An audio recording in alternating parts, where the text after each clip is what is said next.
السلام عليكم ورحمة الله وبركاته، كنتمنى تكونوا بخير وعلى خير وبصحة جيدة.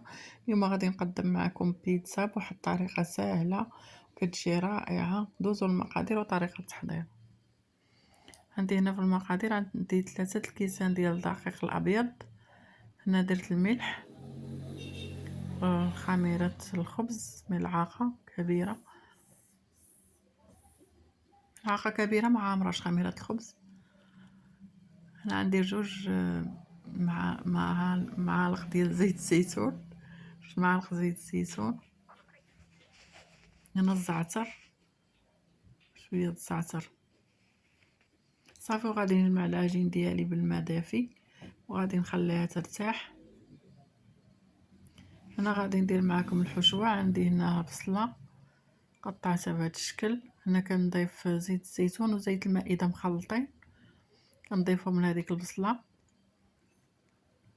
صافي. كنشحر البصله ديالي، هنا كنشحر البصله مع داك الزيت.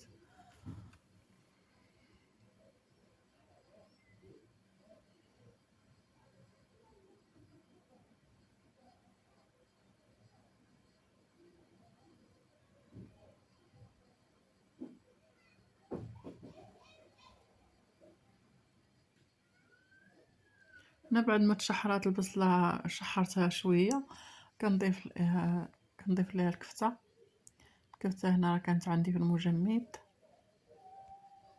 صافي. هنا بعد ما شحرات لي الكفته مع البصله كنشحرهم مزيان. هنا الحشوه راه كنطيبها مزيان. هنا غادي نضيف الفلفله حمراء وخضراء.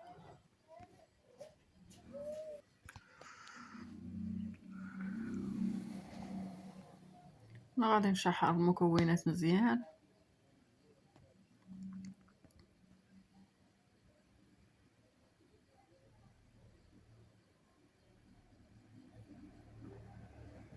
هنا غادي نضيف الفلفل الاسود والملح.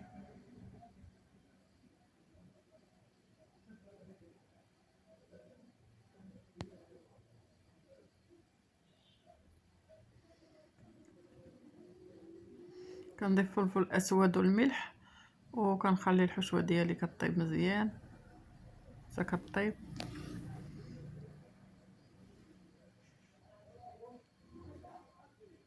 هنا راه طابت الحشوه، غادي نطفي عليها وغادي ندوز معكم العجين. هنا العجين قطعتها كويرات.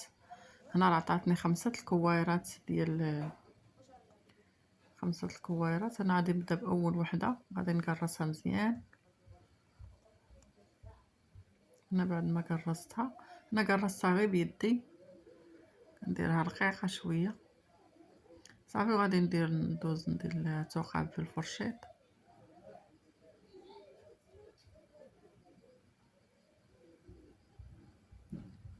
هنا راه درت المقله الثقيله تسخن، غادي نديرها في المقله.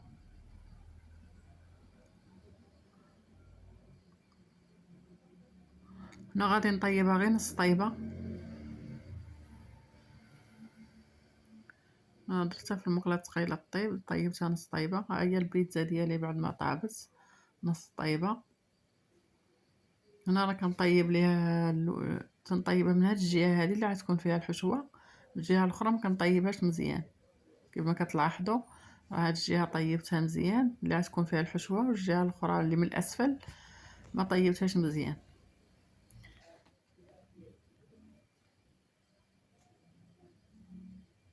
دابا كناخذ البيتزا ديالي، كندير ديك الجهه اللي ما طايباش كنديرها في الاسفل، والجهه اللي طايبه كنديرها الفوق. وكنبدا ندير الحشوه ديالي. هنا اول حاجه كندير لها صوص ديال البيتزا.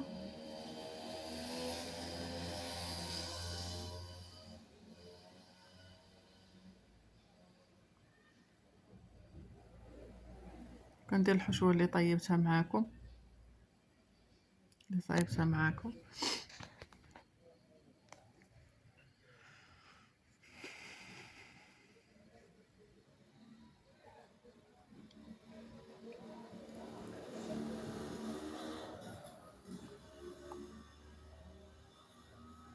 دابا غادي ندير الزيتون اسود.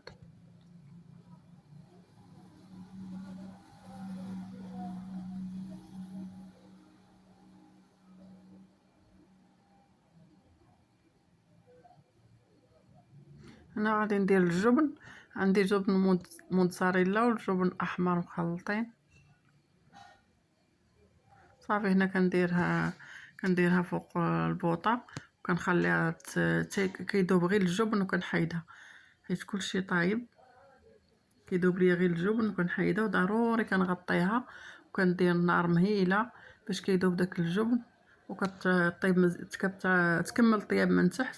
صافي كنحيدها. هو الشكل ديالها النهائي. هنا راه تا بدينا كناكلو عاد تفكرت ما صورتش لكم الشكل النهائي وصورته. هنا راه بدينا كناكلو فيها وعاد صورت لكم الشكل النهائي. تنتمنى هذا الفيديو ينال اعجابكم، وإلا عجبكم ما تنساونيش من لايك وشاركوا عندي في القناة فضلا وليس امرا. كانت هاد البيتزا راه جات رائعه، غير جربوها.